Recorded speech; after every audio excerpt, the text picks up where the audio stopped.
Junior ডাক্তারদের ধর্ণা উঠেছে স্বাস্থ্য ভবনের সামনে থেকে, এখনো কাটেনি কিন্তু 24টা ঘন্টা। রাতারাতি মোছা হলো সব গ্রাফিতি স্লোগান। স্বাস্থ্য ভবন চত্বরে সমস্ত দেওয়ালে করা হলো নতুন রং। গ্রাফিতি মুছতে রাস্তায় ঢালা হলো আলকাতরা। পুজো যেমনই হোক, বাড়ি কিংবা বারোয়ারি, পুজো মানে প্রিয় গোপাল বিষয়ী।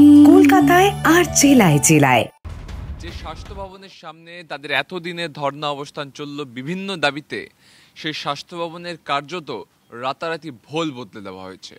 স্বাস্থ্য ভবনের পাশের রাস্তায় যে স্লোগান লেখা ছিল তাকে আলকাতরা দিয়ে একদম নিশ্চিহ্ন করে দেওয়া হয়েছে। আর সেই আলকাতরার দাগ এখনও দগদগে, অর্থাৎ রাতারাতি গোটা এলাকাকে ভোল বদলে ফেলার কাজ করে ফেলেছে প্রশাসন। শুধু তাই নয়, রাস্তার উপর যে গ্রাফিটি করা ছিল, দেওয়ালে যে গ্রাফিটি করা ছিল যেখানে লেখা ছিল উই ওয়ান্ট জাস্টিস, সেই উই ওয়ান্ট জাস্টিস আলকাতরা দিয়ে ঢেকে ফেলা হয়েছে। এবং সরকারি সম্পত্তিগুলোতে যেখানে যেখানে এই স্লোগান লিখে রেখেছিলেন জুনিয়র চিকিৎসকরা, সেগুলোকেও রাতারাতি রং করে দেওয়া হয়েছে। দেওয়ালে হয়ে গেছে নতুন রং, বাস স্টপে নতুন রং, গোটা এলাকা, গোটা রাজ জুড়ে কার্যত অপারেশন চালিয়েছে প্রশাসন।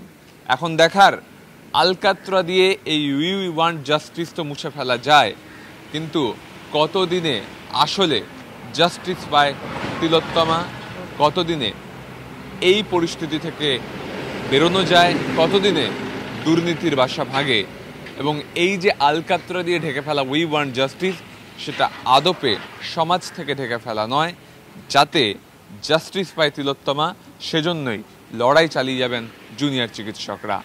ক্যামেরায় দীপঙ্করের সঙ্গে সুমন, TV9 বাংলা, কলকাতা।